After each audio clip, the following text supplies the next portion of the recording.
Vandeham Shri Guru Shri Yatha Padakamalam Shri Gurun Vaishnavamscha Shri Rupam Sagrajatam Sahaganaraganatam Vitam Tam Sajivam Sadvaitam Sabadutam Parijana Saitam Krishna Chaitanya Devam Shri Radha Krishna Paran Sahagana Lalita Shivashikam Vitamscha Om Jnana Timarandasya Jnanajana Shalakaya Chakshurun Milidam Yena Tasma Shri Gurave Namah Gorva Bhistam Supurakam Gurganara Sesha Sabhushitam Chinja Chinja Samastaveda Nipanam Shri Rupa Patanugam Govinda Bidam Ujvalam Bharatanum Bhaktyan Vidam Sundaram Bande Vishwagurun Shah Divyad Bhagavad Premnavi Bijapradam Devam Divyadhanam Suchandavaranam Balarka Chilanshitam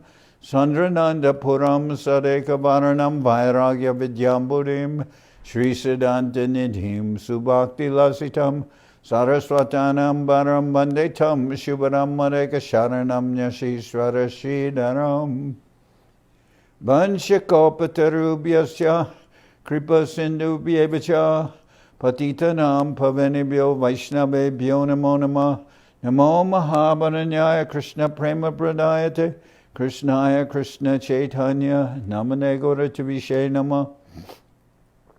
So we're reading from the Srimad Bhagavad Gita, the hidden treasure of the sweet absolute, with translation and commentary by Srila Bhakti Rakshak Sridhar Dev-Goswami Maharaj. And we're reading from chapter 6, Dhyana-yoga, the path of meditation. Shri Bhagavanu Vacha Anashrita Karma Phalam Karyam Karma Karotiya Sasanyasi Cha Yogi Cha Nani Magnir Nachakriya. The Supreme Lord said, "Know a genuine sannyasi and yogi is one who, without expectation of the fruits of his actions, performs his duties as prescribed in the scriptures. One is not a sannyasi merely by renouncing the performance of the fire sacrifice and other prescribed duties, and one is not a yogi merely by becoming physically inactive." So I'll repeat this. The Supreme Lord said, "Know a genuine sannyasi and yogi is one who, without expectation of the fruits of his actions, performs his duty as prescribed by the scriptures. One is not a sannyasi merely by renouncing the performance of the fire sacrifice and others prescribed duties, and one is not a yogi merely by becoming physically inactive." So here, Krishna very clearly states that the conception of giving up one's responsible duties is not recommended, is not actually approved by the Lord himself as a means of spiritual advancement. So there are some persons who think that because the actions of karma or material engagement produces unwanted results, that therefore they will be in a better position by renouncing all activities. But that is not approved by the Lord, and we have spoken about that as being a very unnatural position. First of all, we can see just intuitively that the spirit soul is always active. That is the nature of the jiva that is active, and the spirit soul is in fact illuminating this body with consciousness. So we can get some inference by that we are by nature active persons, and just because one has experienced entanglement from the activities in the plane of material action, that doesn't mean that the only positive way of proceeding will be to give up all one's activities. Because first we have entangling actions, and then we have renunciation of entangling actions, but there's nothing positive about that. That doesn't produce a positive result. Because we have to understand what is the nature of the spirit soul. The spirit soul is not only active, but is also by constitution an eternal servant of the Lord. So without that activity, one has not entered into the plane of positive action. And positive action will mean the entering into the plane of dedication. We know renunciation, we know action and inaction, we know the activities of exploitation and the activities of renunciation. But renunciation in this case just means renouncing negative activities, activities on the plane of exploitation. But it doesn't mean anything positive. Just stopping with some negative things, just like if somebody is a criminal, is performing criminal activities, and then such as a highwayman, a murderer. Someone may think that, oh, I've done this for so long, now to rectify myself, I'll just stop killing, I'll stop robbing. But one still has to pay a reaction for that. So that is not in itself good enough. That if one is engaged in wrong actions, just to renounce the wrong actions, that is not good enough. You've already been engaged in the plane of taking. And the plane of renunciation doesn't mean giving anything. So we want to know something about the plane of dedication. And here Krishna says that a real sannyasi or a real yogi isn't somebody who just refrains from activity. But we also hear sometimes devotees who have come to the line of the Sri Chaitanya Saraswat Mat, sometimes they have an incomplete understanding of what it means to engage oneself in activities of Rag Marg. Because we're told that Mahaprabhu, Krishna, they didn't come to engage us in activities of Vidhi Marg or just mechanically acting or prescribed duties, but they've ultimately given us the path of spontaneous devotional service. And Srila Govinda Maharaj has commented, that's very fortunate, because Westerners would be unqualified for acting on the plane of Vidhi Marg, because they cannot perform the prescribed duties. And just to give an example, one time Srila Sridhar Maharaj, he was collecting, and he went to a program which was part of the for Kali Ma. It was Kali Puja. And he was going to collect from someone who was actually very much involved in sponsoring Kali Puja. So when he went there, Guru Maharaj went in, they were performing the recitation of different mantras for the worship of Kali. And then when they were done with the mantras, famous mantras, then Guru Maharaj approached the person who was sponsoring the event, and he told him, you know, you're doing this activity, but it's being conducted incorrectly.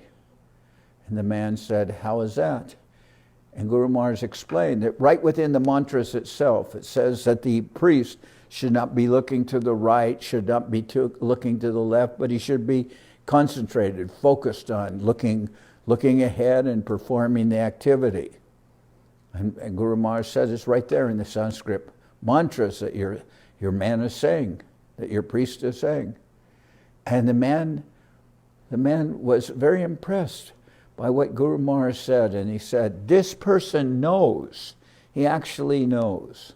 So if we can, what's important there is that Guru Maharaj could see that this was an activity being done on some sacrifice, but on the plane of, you could say, Vidhi Marg, but it wasn't being done correctly. And Srila Govinda Maharaj said, the Westerners will never be able to perform Vidhi Marg activities and chanting of mantras and special sacrifices correctly.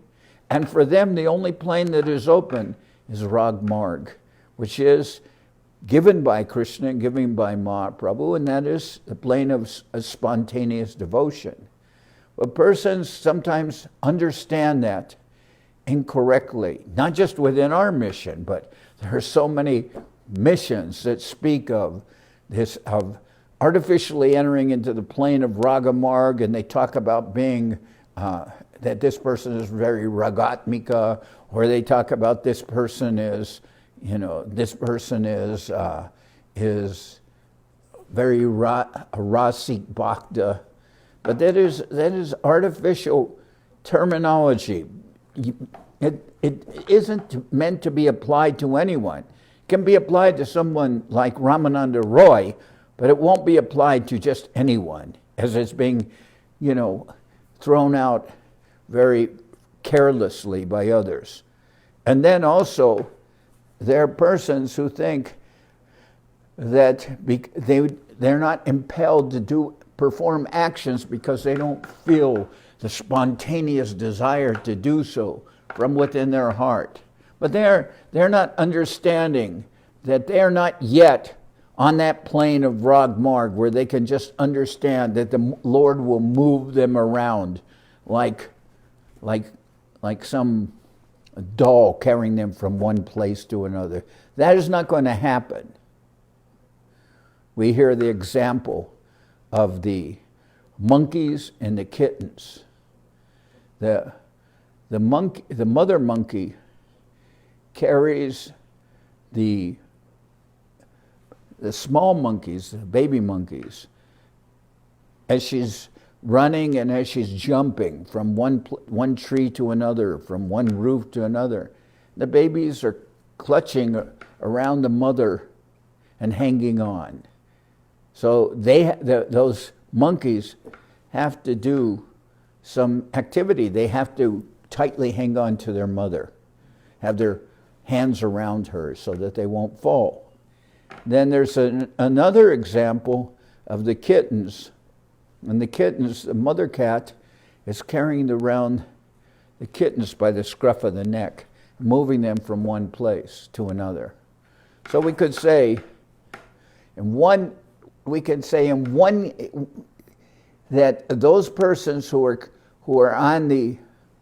are very advanced on the plane of Raganuga Bhakti, they may be moved from one place to another by the will of the Lord, that they may not have to actively engage because there are so much within we can say, the plane of surrender to the Lord that they're completely dependent on His will.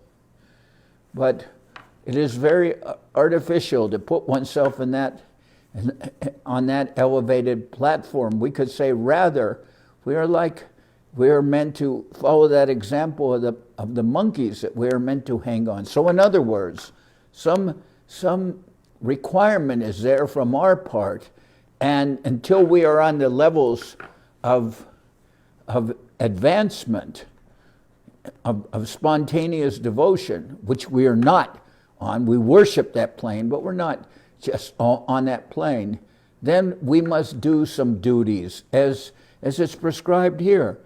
A sannyasi will perform some fire sacrifices.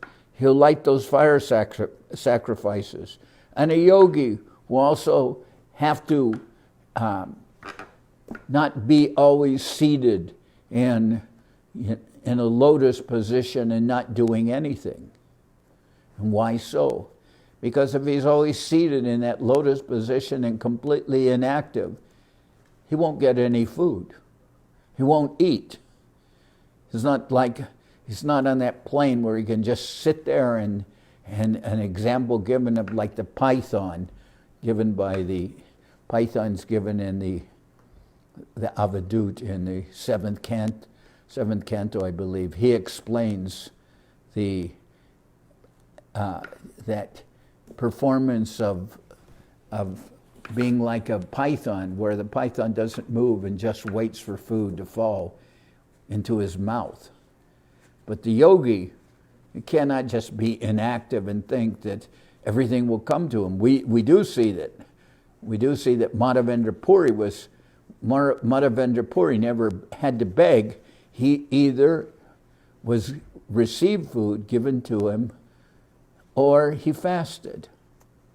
But that is Madhavendra Puri, and he is certainly an exalted soul. So here Krishna is saying that one should not maintain some imitation of being like a very elevated soul and just depend on some spontaneous motivation as inspired to do so. Because if you are like that, you will be inactive and it will get you no result. And as this chapter is called Dhyana-yoga, the path of meditation, if you're just going to sit there like some yogi and so-called in some pose of meditation, you only wind up falling asleep. So here we have some good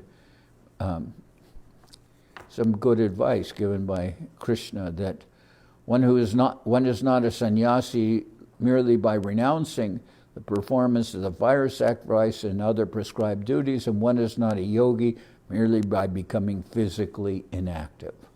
So now, text 2. Yam sannyasam iti prahur yogam tam vidi pandava na'i asanyasta sankalpo yogi bhavati kaschana. O Arjuna, that which is known as sannyas, complete renunciation, you should know to be yoga, since without renouncing fruitive desire, no one can be a yogi. O Arjuna, that which is known as sannyas, complete renunciation, you should know to be yoga, since without renouncing fruitive desire, no one can be a yogi. So obviously, if one is actually going to be engaged in yoga, and that would include Bhakti yoga, one has to become renounced or free from fruitive desire, from material desires. And we see certainly the example of Sanatana Goswami. Sanatana Goswami is one of our exalted, Shastra gurus, as worshipable by us. So much so, Rupa and Sanatana Goswami. And yet when he was traveling, Sanatana Goswami was traveling to meet with Mahaprabhu, and he met with him in Varanasi or Benares. As I described before, he had been given by one of his relatives while he was traveling, and he had nothing. One of his relatives, I believe his name is Srikanta, but I'm not sure. He gave him a very nice wool, like a chadar or a wool blanket, we can say. And then he met with Mahaprabhu, and he was going out and he was performing activities like Madhukari, where he was begging for some, as sannyasis would sometimes do. They would go out and they'd beg, and Madhukari means collecting like a bee, and only taking from one place enough that you could fit into the palm of your hand. He was doing that. But he saw that Mahaprabhu kept on looking at this valuable blanket he had, and he could understand that Mahaprabhu didn't approve of that. So then he took his blanket and he exchanged it with a poor beggar for a torn quilt that the beggar had. The beggar, of course, wasn't happy to get that nice blanket. And then Mahaprabhu was very satisfied with Sanatana Goswami, and he said, if you are performing the activities of a sannyasi and begging, but you're carrying around a very valuable blanket, nobody will be happy with that. Everyone will be always wondering why this renunciant has this valuable article. Or you can imagine if a beggar is begging on the street, and when he's done begging, if a big Mercedes pulls up with a chauffeur and the beggar gets into that car, people will be wondering, what is the position of this person? So, of course, that is an external example, but we're also hearing that Krishna is telling us that sannyas is necessary, because if you're going to actually be engaged in yoga, you have to be free from fruitive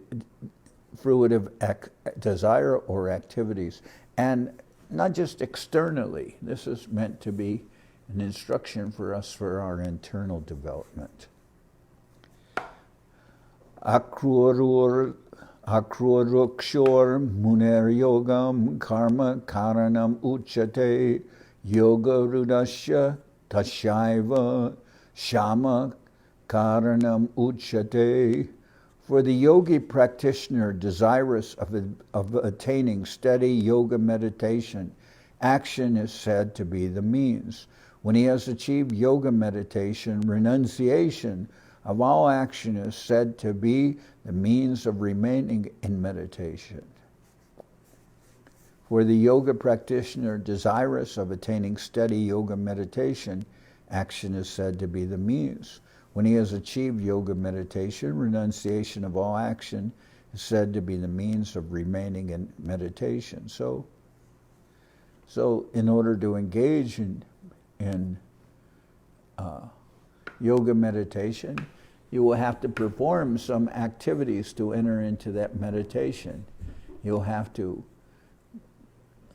perform activities and give up attachment for the results of activities. You'll have to come to the plane of being steady. You'll have to become free of material desires. Then you'll have to sit, and you'll have to make yourself tranquil.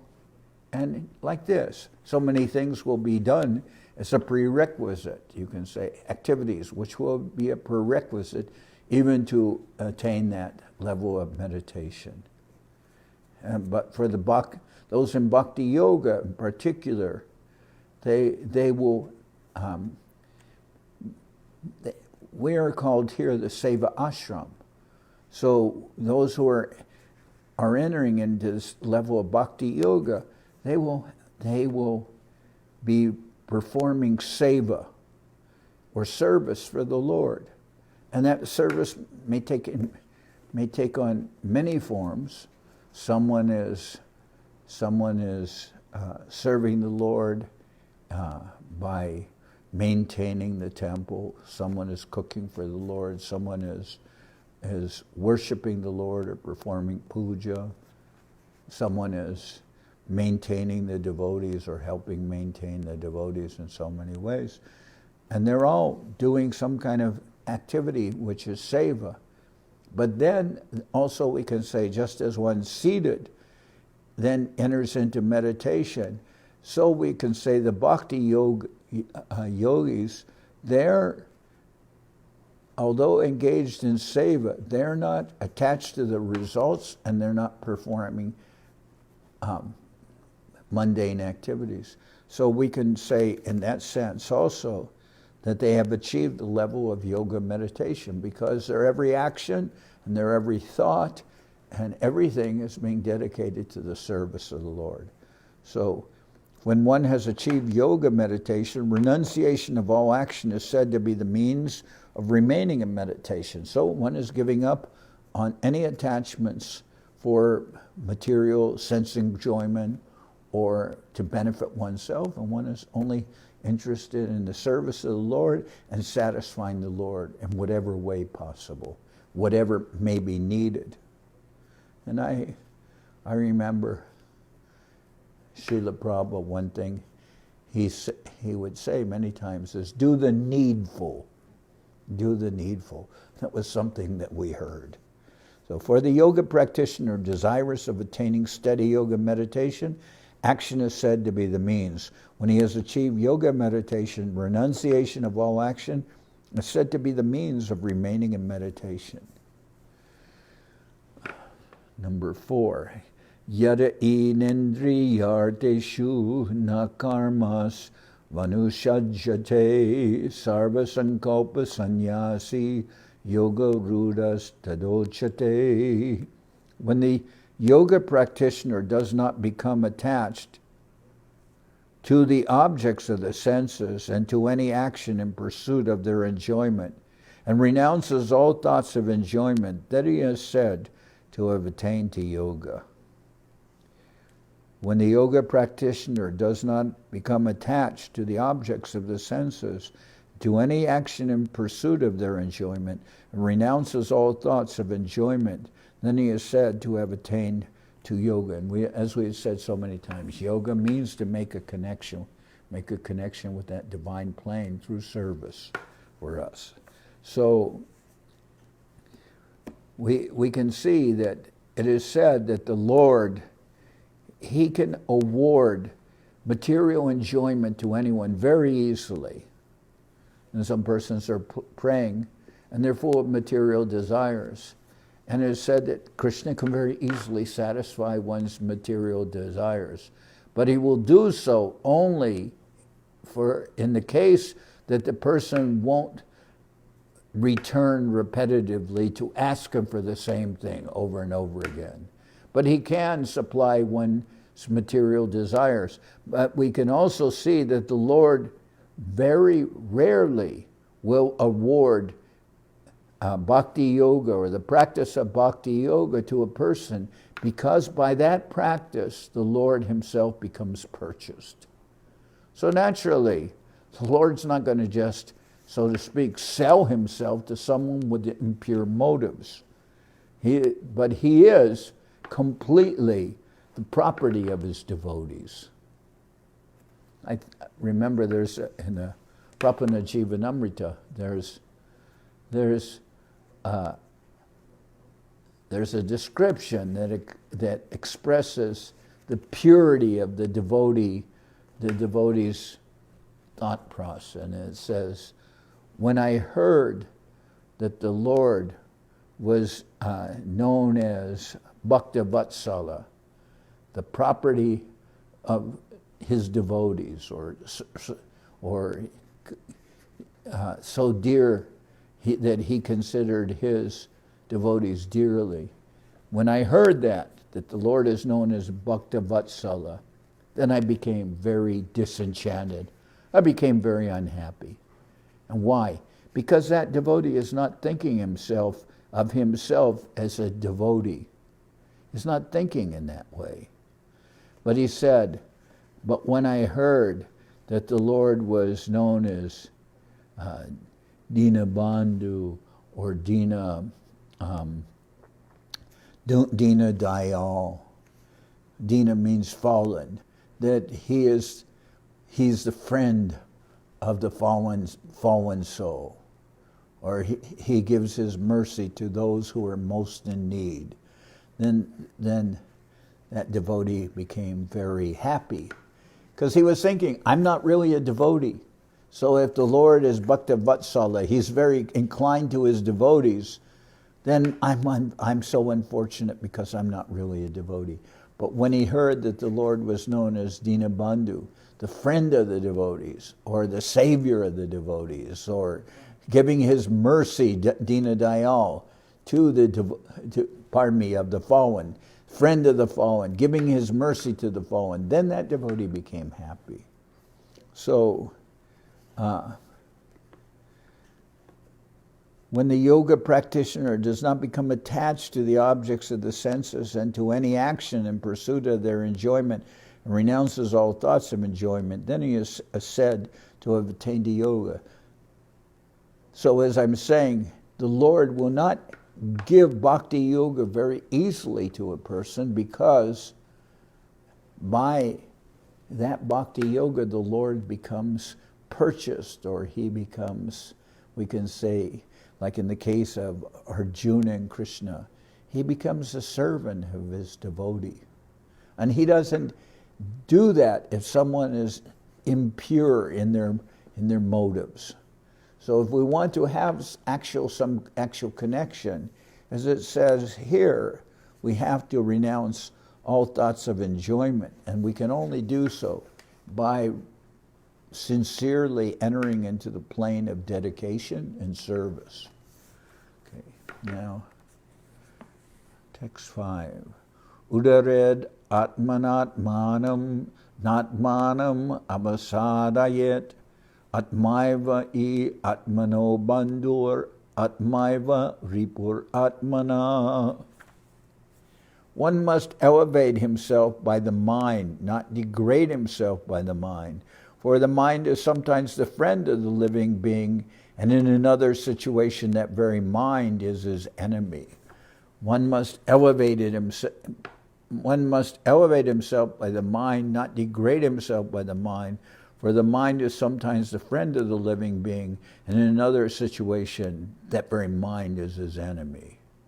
So, of course, this is a very good description, but I would ask, when is our mind really our friend?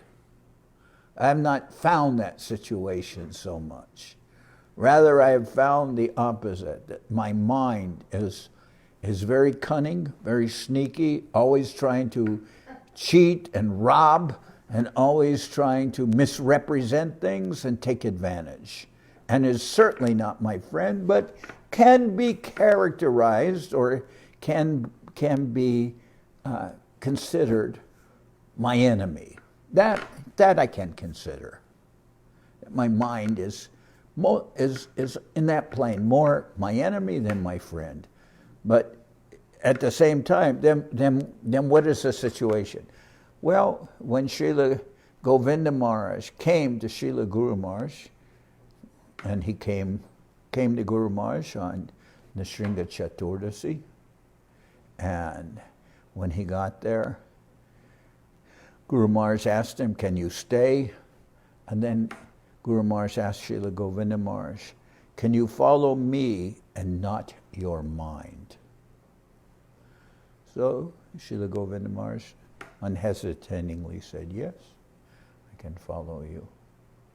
So that is very necessary. And Guru Maharaj, I've given this example, he says that the jiva soul in this material world is like a minor, I could say a minor soul, meaning that he's underage and has the prospect of a great inheritance, but he's not yet old enough or qualified enough or experienced enough to properly administrate that great inheritance, because we have so much good perspective of attaining some eternal relationship with the Lord and entering into the divine plane of service.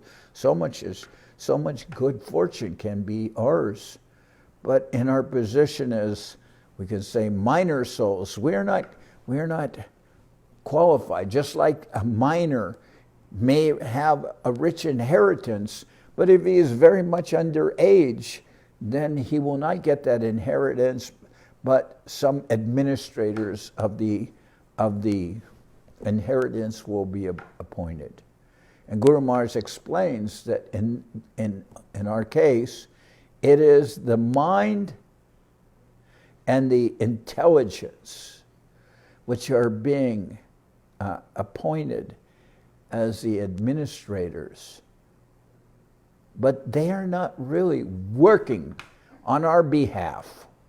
Rather, they're so much on the plane of enjoyment that they're leading us on, and they're saying everything, we can say everything is ultimately being done for the Lord, so we should say the Lord is by himself and for himself.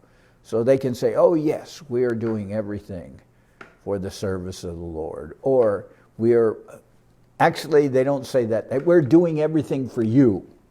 The mind is saying, "We're doing everything for you." And the intelligence is also, "Yes, we're doing everything for you." But it's not true. They are usurping the inheritance of the minor soul and unwisely and very treacherously spending it, our great wealth, what we have, they're not properly administrating what is our great potential in the service of the Lord. And they're saying, we're doing everything for you. Or maybe they can even say, we're doing everything for the Lord, if it's the case of a beginning devotee. Yes, we're doing everything for the Lord. But that is not true. And so they're misappropriating and improperly administrating what is the inheritance of the jiva soul.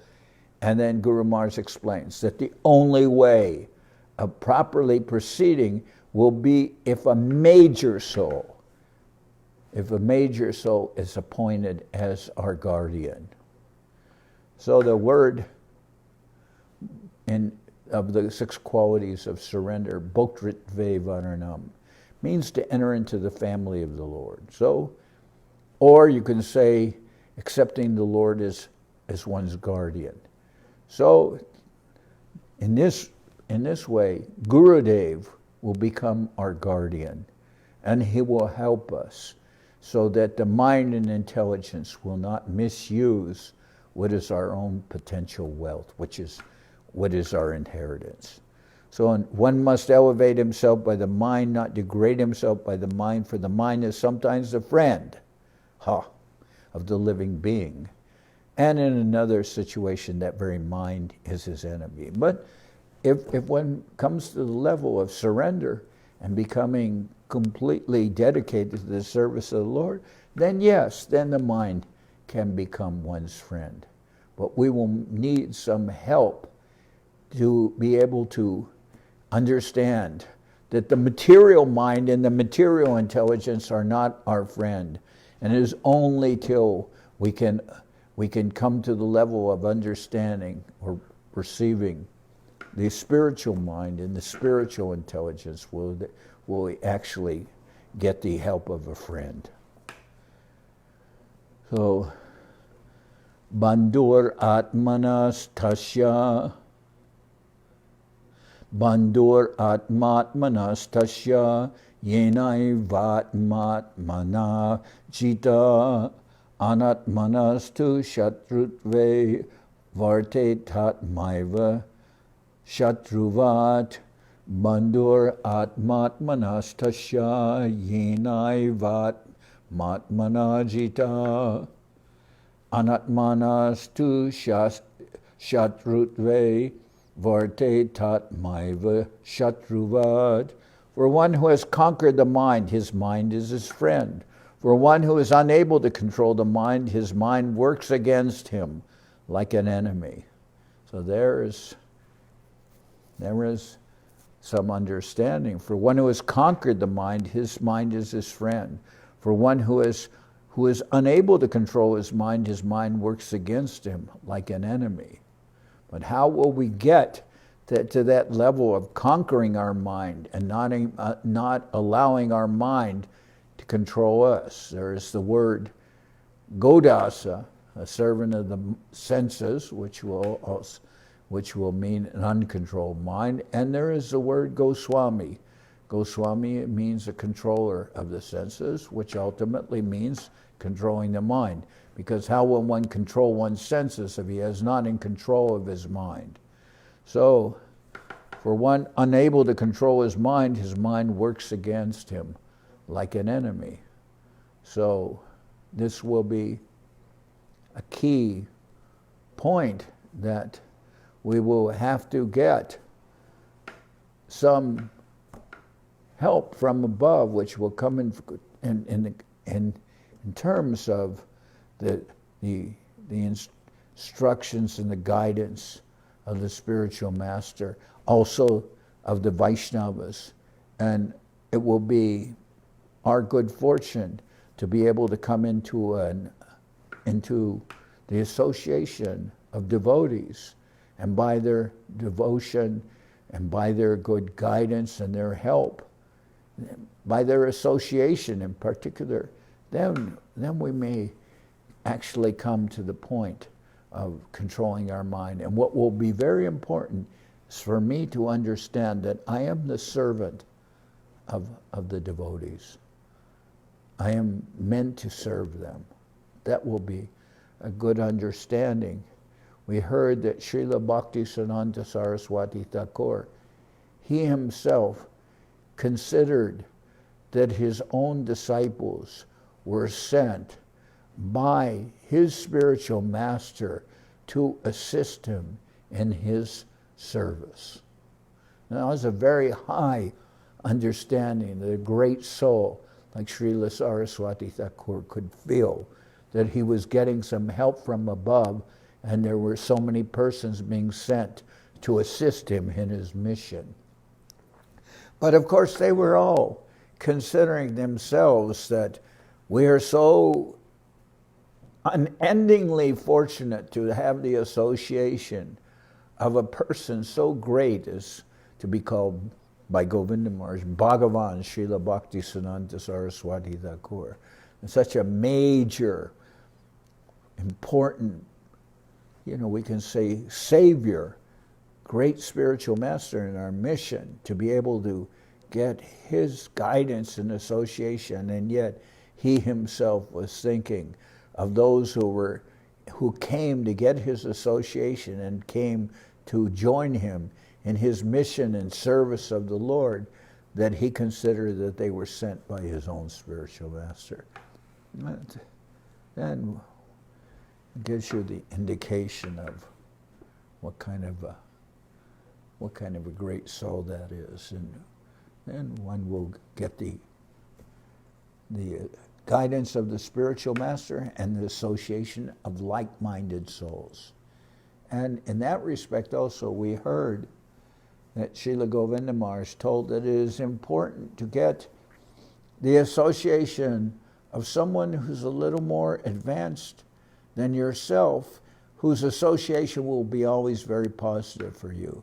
But not necessarily to hanker just for the association of those who are greatly more advanced than oneself, because it will be hard to be able to stay steady in that, and when one is serving such a great soul. And Srila Sridhar Maharaj remarks in that respect, he says that, of course he says that the Lord, that great souls, they don't want to take service from the Lord, like we saw in the case of Srila Sanatana Goswami, when a young woman came, when they were staying near Vrindavan, and one young woman came to help Rupa Goswami. Rupa Goswami wanted to serve Sanatana Goswami as he considered him his spiritual master. And this one young woman came and she gave him the ingredients to prepare a nice sweet rice for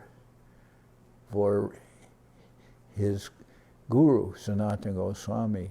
And then when Sanatana Goswami was taking that sweet rice, he said, "Wait, Rupa," he says, "I've tasted your cooking many times before, but I've never tasted anything like this.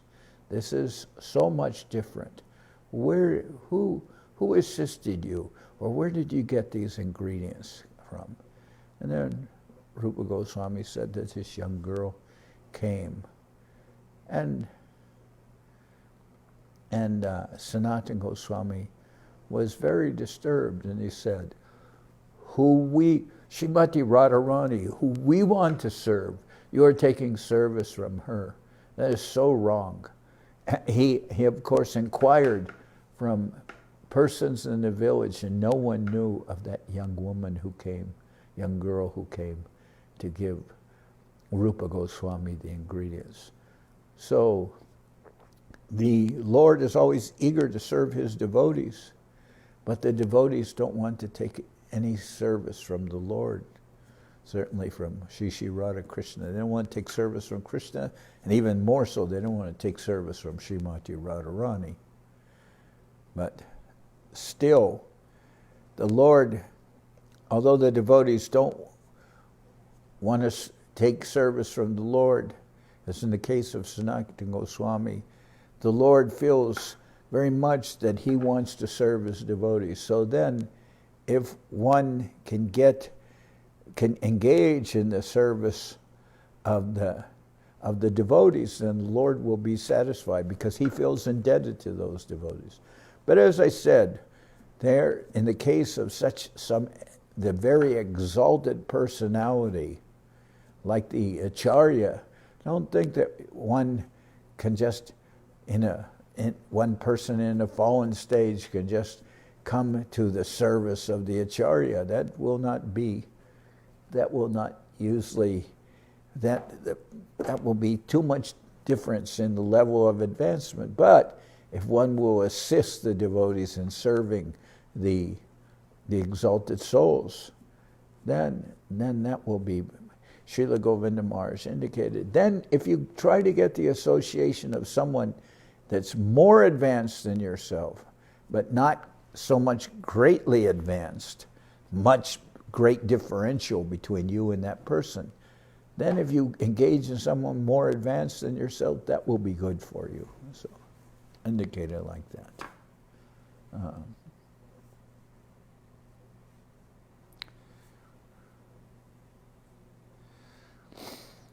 Okay. Chitatmana prashantasya.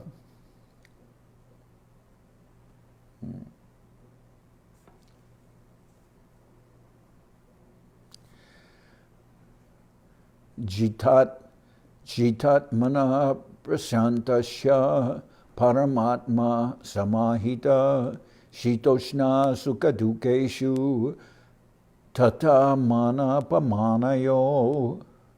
The yogi who has conquered the mind remains deeply absorbed in yogic trance, peaceful and undisturbed by cold and heat, happiness and unhappiness, or honor and dishonor.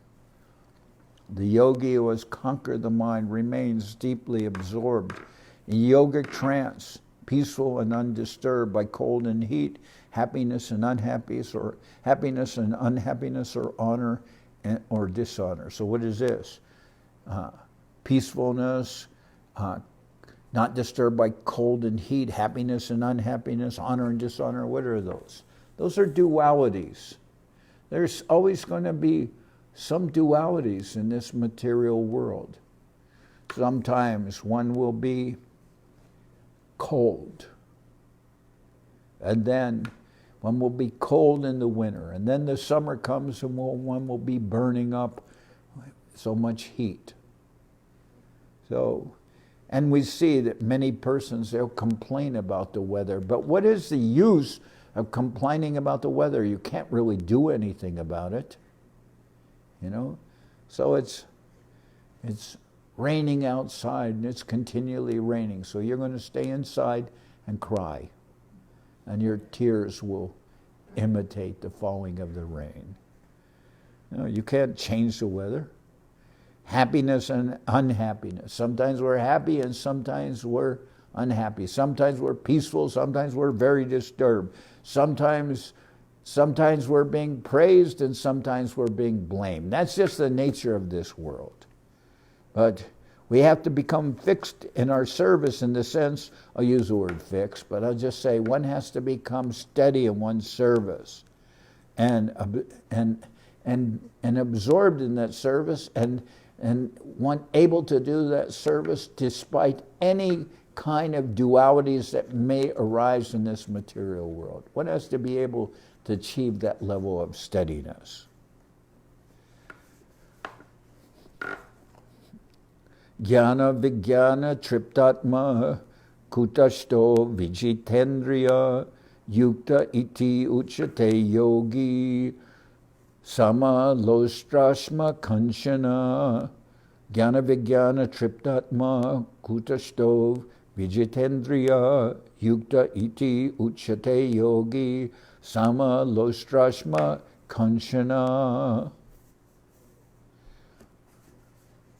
One who is always satisfied within by both knowledge and realization, who is always fixed in his spiritual nature, who is sense-controlled and has the vision of equality for a clod of earth, a rock, or gold, it is said that such a person has attained yoga.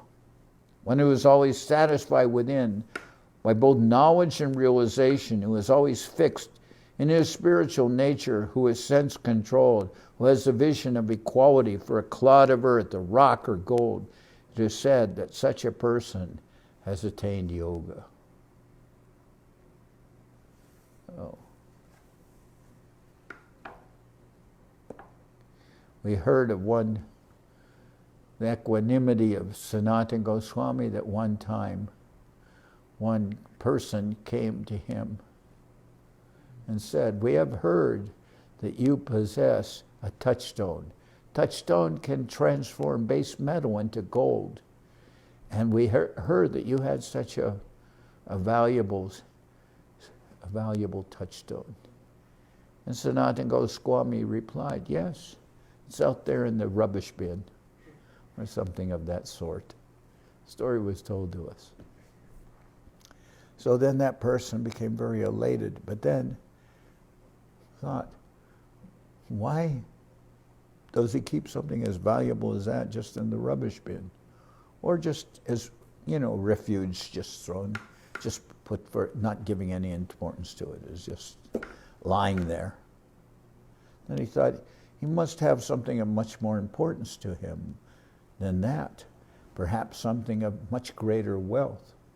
So he asked Sanatana Goswami, and Sanatana Goswami told yes, and he gave him real wealth, which is devotion, chanting of the holy name, and that person was able to benefit really by just questioning that he doesn't give any regard to something so valuable as this, but he regards as more important what he is giving, the devotion that he's giving, the chanting of the holy name. That will be more important to him.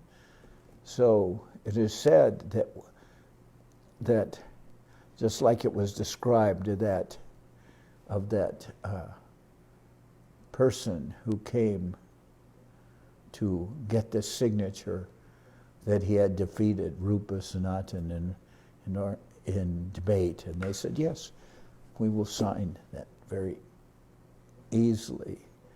But then Jiva Goswami, he said, such a person is so much foolish because he has come to the shores of the great ocean where there is so much valuable jewels and wealth there, and he has come away from there, you could say virtually empty-handed or with something of no real value. He's just taken some signature for them. How foolish is that? So we will be rather interested not in some material advancement. That's what it means here when it said, who is self-control and has a vision of equality. You'll see a clod of earth, a rock, or gold. It is said that he sees them as equal.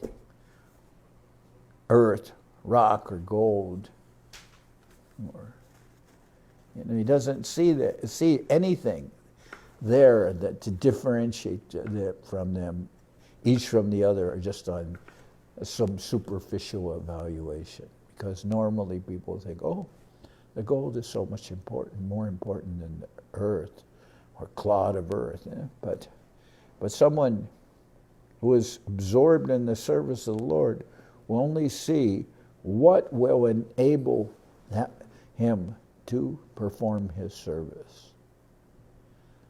Then, as I said, ultimately we can see that there is such a thing as yukta vairagya, of utilizing everything in the service of the Lord.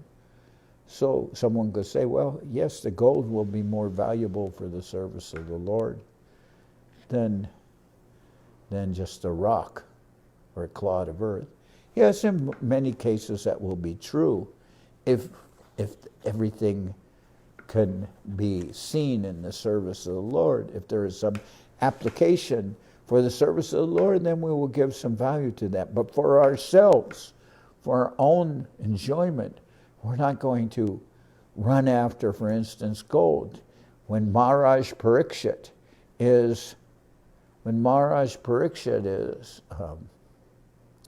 chastising the personality of Kali, he says,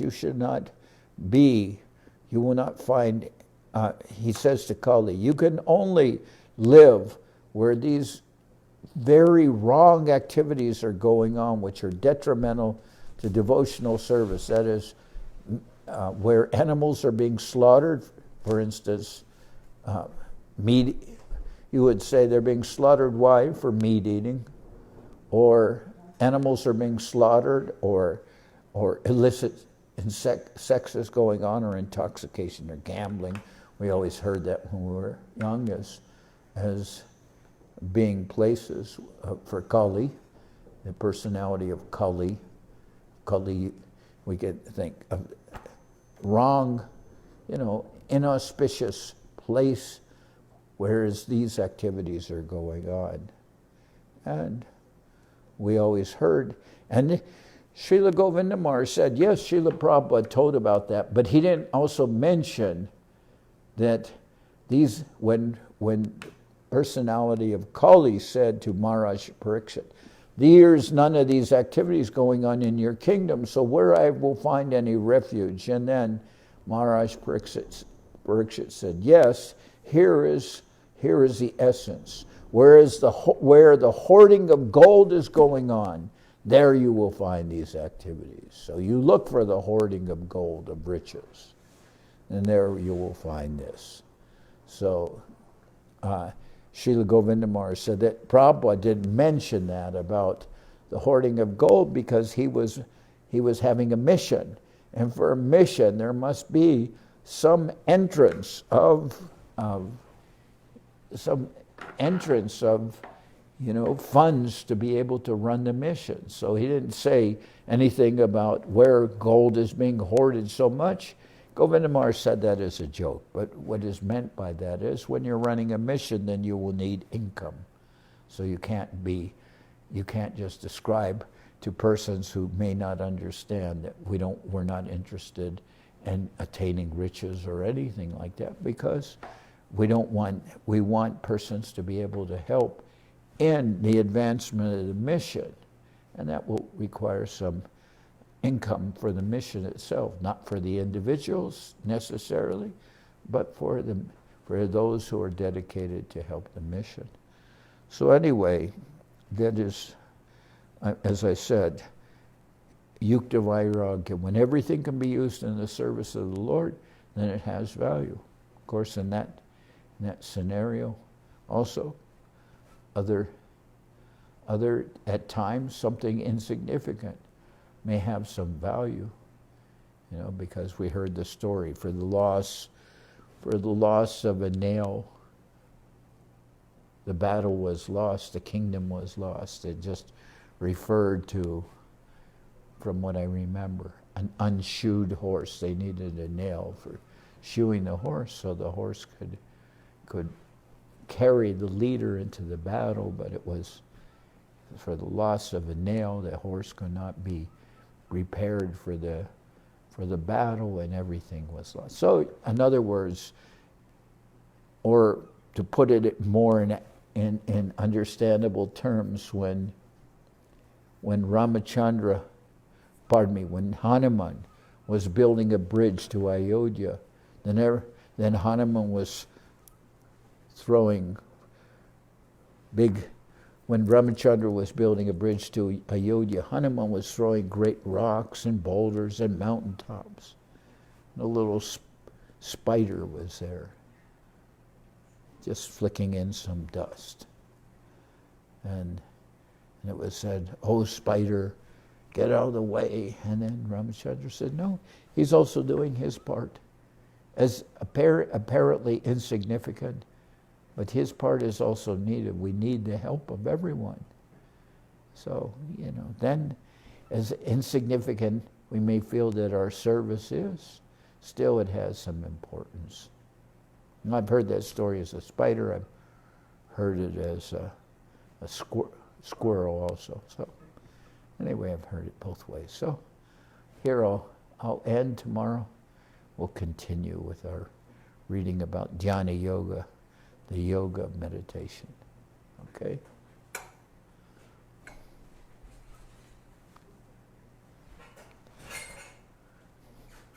Hari Haraya Namah Krishna Jadavaya Namah Hari Hari Namah Krishna Jadavaya Namaha Jadavaya Madhavaya Keshavaya Namah Jadavaya Madhavaya Keshavaya Namaha Gopal Govinda Ram Shri Madhusudan Gopal Govinda Ram Shri Madhusudan Giridhari Gopinatha Marana Mohan Giridhari Gopinath Marana Mohan Sri Chaitanya Nityananda Sri Advaita Chandra Chaitanya Nityananda Sri Advaita Chandra Gadadhara Shiva Sadi Gaura Bhakta Vrinda Jai Rupa Sanatan Bhakta Raguna Shri Jiva Gopala Bhatta Dasa Raguna H.I. Gosai Kori Charana Bandhan Jai Te Vignana Shabista Puran H.I. Gosai Charmui Tarada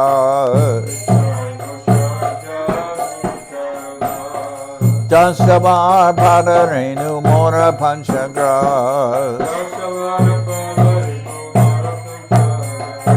Tadir Charana Sevi Bhakta Sanibas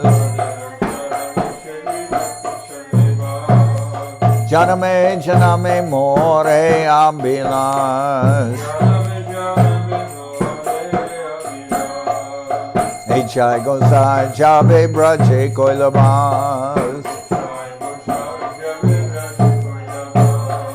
Radha Krishna Nitya Lila Korila Prakash Anande Bolo Hari Bhaja Vrindavan Shri Guru Vaishnava Pade Manjayi Aman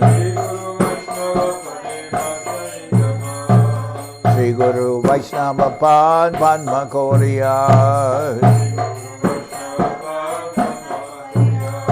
Harinam Sankirtana Kohe Naratamudan Shri Guru Vaishnava Pad Padma Koriyas Harinam Sankirtana Kohe Naratamudan Hare Krishna Krishna Krishna Hare Hare Hare Rama Rama Rama Hare Hare Hare Krishna Krishna Krishna Hare Hare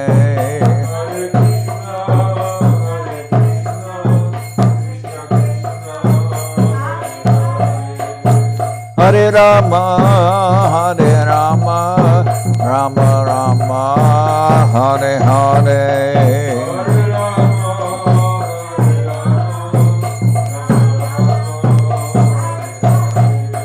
Nitai Gora Haribo Haribo Haribo Haribo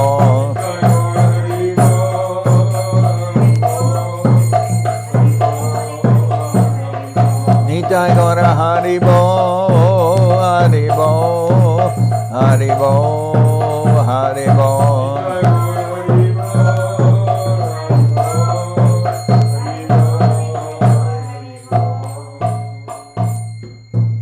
Jai Saparikara Shishi Guru Guranga Gandharvika Giridhara Ju Ki Jai.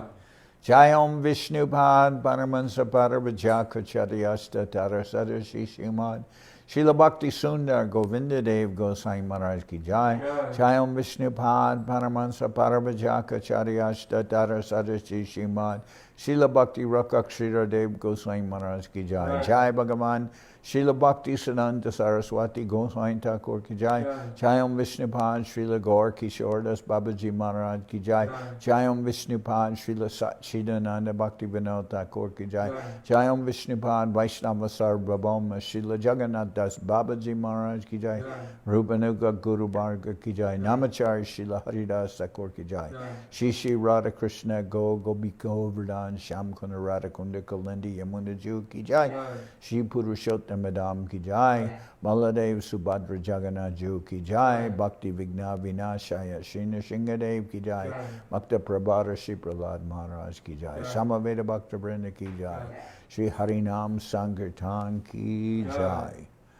Jai Om Vishnupad Srila Bhakti Nirmal Acharya Maharaj Ki Jai. All the assembled devotees Ki Jai. Gaur Premanande Hari Hari Bol.